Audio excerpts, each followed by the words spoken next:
sort of recognition of this court's order. And what we saw was nothing. What we saw instead was multiple pages from Wal-Mart insisting on moving forward and not wanting any additional relief against them, any additional relief that would prevent the opening of the store next week. The store that they plan to open based on an invalid building permit and excavation permit. I don't see how this court's ruling prevent any of this last year. How about more fair? That'd be better. From the city, again, nothing other than we have interviews with the city's officials still yesterday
because it took a chance that it was a legal store, and it's continuing to take a chance that it's going to somehow become a legal store.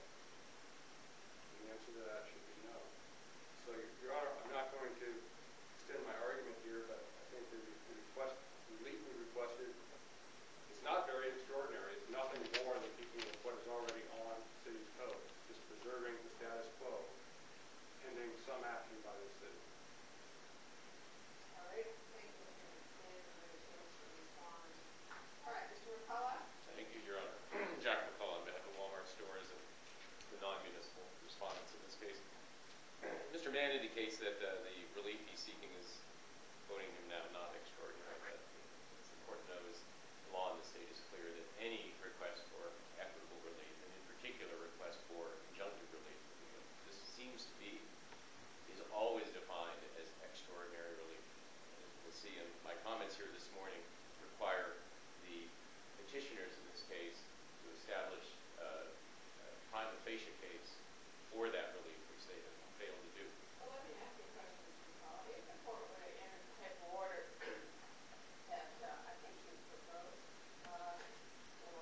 We did not propose an order, Your Honor. Well, what I understand you would be requesting would be just simply something that said that the issuance of the permits is reversed. Is reversed, and we expect then that the matter will be remanded to the city, and that the city will take whatever action in accordance with its codes. As the court has outlined, there's zoning enforcement action, there's the action that can be taken to address the infirmities in the case that the court has identified with the PDD. We expect that any and all of those courses would ensue at the city level. So as a human department, we're going to be interested in hearing if that is in fact the case. All right, so that's how you envision the case proceeding this time. That's right. Luca is...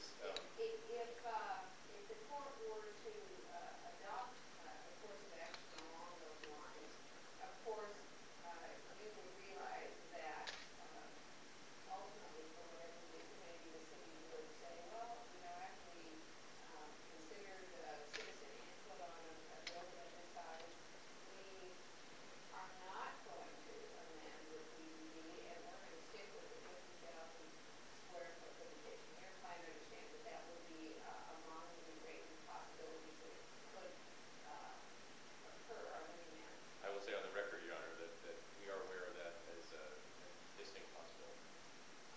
And even recognizing that as a possibility, is Wal-Mart, again, if the court went this route with this order, willing to go forward and open and accept the risk that it might open next week and subsequently be required to close and dismantle its building? Yes, and let me I guess, expand on my answer to that question, because I would agree that if the store were to open, there are city proceedings that have been outlined. Some of them are remedial in nature with the PDD, others are enforcement in nature. And we have specifically asked the court to allow those, in our briefing, to allow both of those procedures to go forward at the city. And we understand that in both cases, there are risks. There are risks on the enforcement side. The city may take enforcement action. There are risks on the PDD side that the city may take no action there, or that the action that the city ultimately takes is not consistent with what is constructed on the ground out there today. And that risk is one that we recognize, and that Wal-Mart is asking the court to allow us to proceed forward with.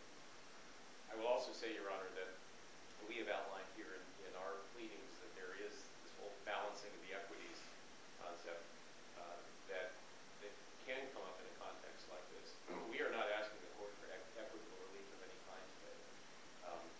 But we're not in a position to waive what could someday be a balancing of the equities argument. I can't imagine what those circumstances are right now, but in answering it, yes, we're prepared to proceed forward.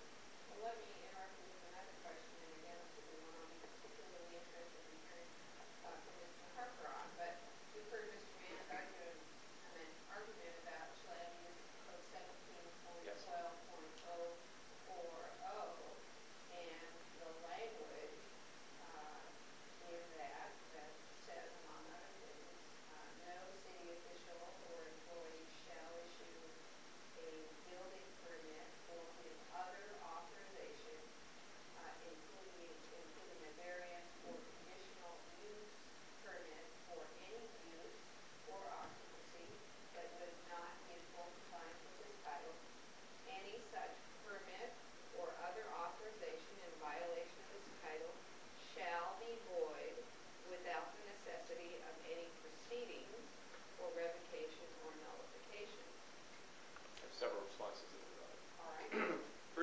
response is that 1712.040 is an older provision of the code, and you'll see, I think it dates back to about 1969 or so.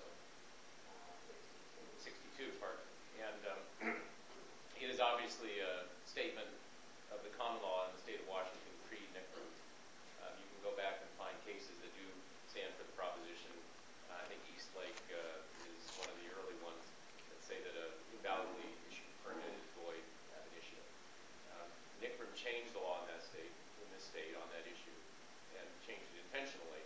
Said that in order for a permit to be void, proceedings must timely be invoked to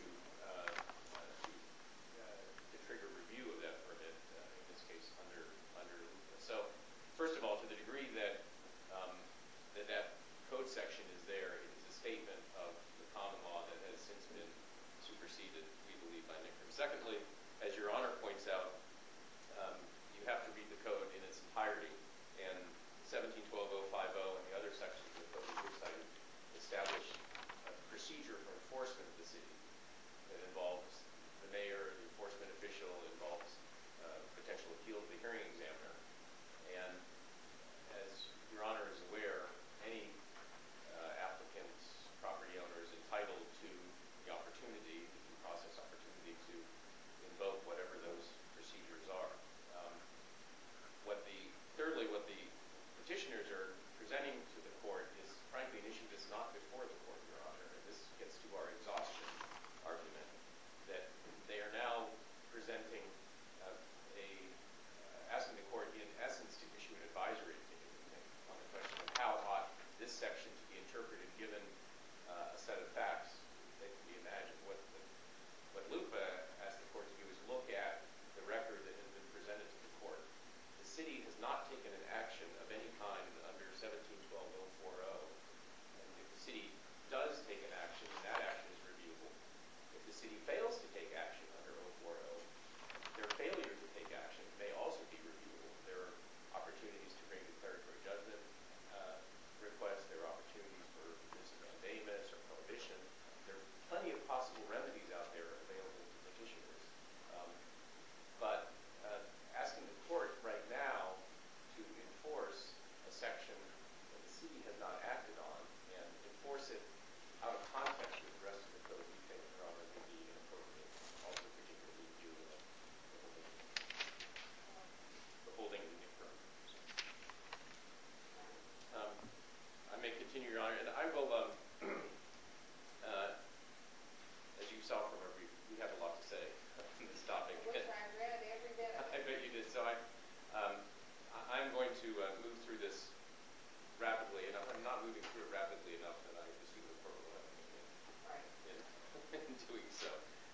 One of the points we made, which I'll pass briefly over, is that the relief that's requested now was not originally in the petition, and we've seen that. And there's a response from petitioners that they didn't know of the construction taking place, but obviously this is that's not we think a credible position.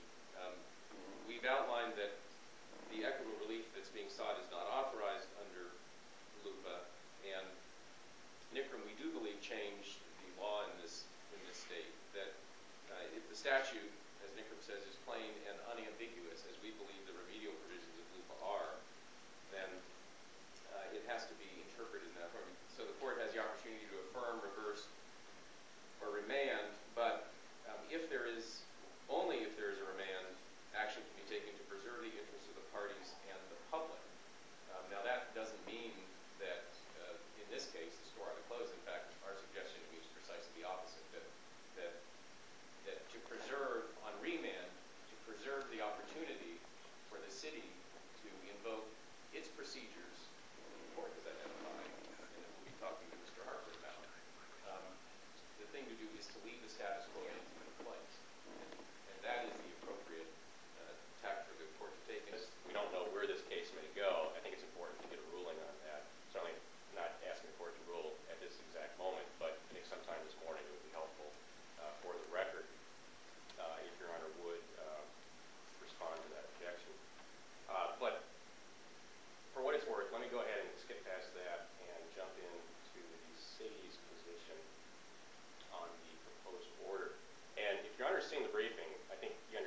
city is no longer in the same kind of driven advocacy mode that we were in. In fact, I think Mr. Mann unfairly disparages the city when he says that nothing in the briefing suggests that the city understands that the court has ruled. We do understand that.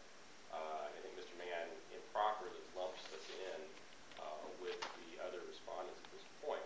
The fact of the matter is the city's brief and my presentation this morning, Your Honor, is meant to encourage clarity in whatever it is the court chooses to do. I think that more specifically, it is incorrect for Mr. Mann to simply overlook the city's obligation to its codes. As I articulated in the very first paragraph of my brief, the city isn't quite sure what Mr. Mann's resultant order would do with respect to our duty under our codes. Mr. Mann says, well, it's clear that the judge should not only invalidate permits, but also keep the store from opening, and that's the result that the city must obey. To this city attorney, that's not so clear. We've heard arguments regarding 1712, 040, and if I could respond to those in particular, the court's referred to those clauses in 1712, 040 a couple of times. Your Honor, it isn't obvious to the city that the significance of 1712, 040 specifies a revocation process or specifies a conclusion regarding the invalidity of a permit.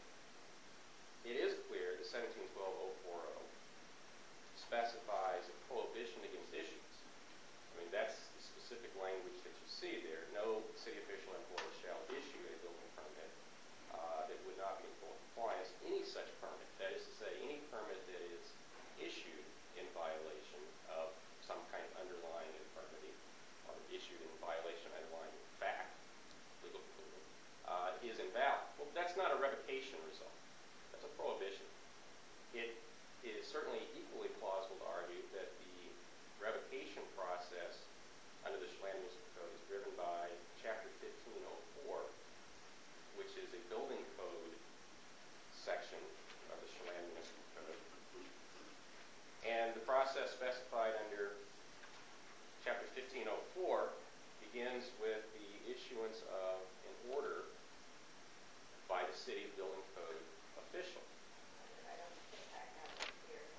That's probably right, Your Honor. It just came together pretty quickly, and so we haven't had a chance to supply it before. But the point is just that it isn't obvious to us how we respect Wal-Mart's rights versus how we show homage to the court's order when there would be a short-circuiting of the city's entire administrative process by going with the order that Mr. Mann has proposed.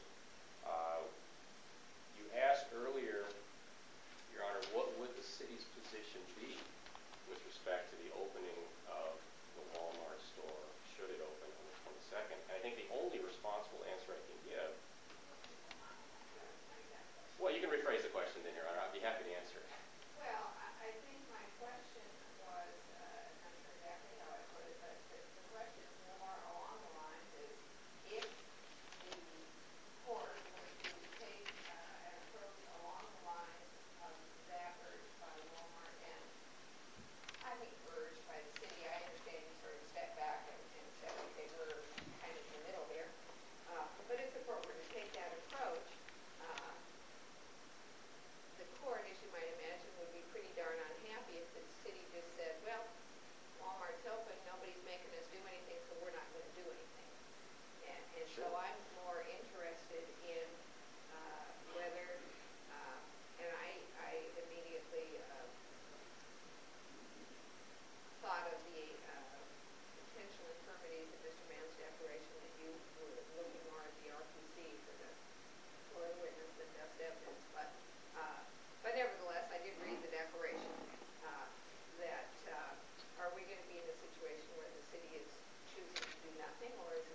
especially as charged as this litigation was initially, and as the significance of these decisions continues to mount, we're in no position to fail to do our best under our code by Wal-Mart, by defendants of small town Chelan, by the citizens who aren't aligned with either side. And we will certainly represent the court if we're going to make a deliberate effort to understand the interaction of Chapter 15, 04, Chapter 17. We'll have to take a look at background state law principles. We'll have to take a look at how we fulfill our duty in general. And I've heard Mr. McCullough refer to subsequent potential Superior Court proceedings. Fashion, we'll see. Initially, the petitioner filed this action asking that the court enter an order reversing the city's decisions. In this case, it was the 2 permits, and asking that the court grant such further relief as the court deems just and necessary. And certainly, although this request did not have the specificity of the request in the Rugg case, for example, it's the court's view that it was certainly sufficient to put both the city and Wal-Mart on notice that the petitioner would seek some kind of relief on commitment to the request to reverse the permits. And the question then really becomes what relief is justified and lawful here.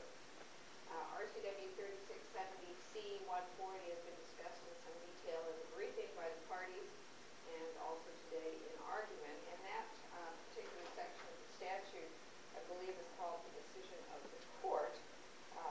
And that refers or applies, of course, to land use cases. The statute provides, among other options, that the court can affirm or reverse a land use decision, and that the court may remand it for modification or for further proceedings. And if the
an injunction in comparison with other remedies.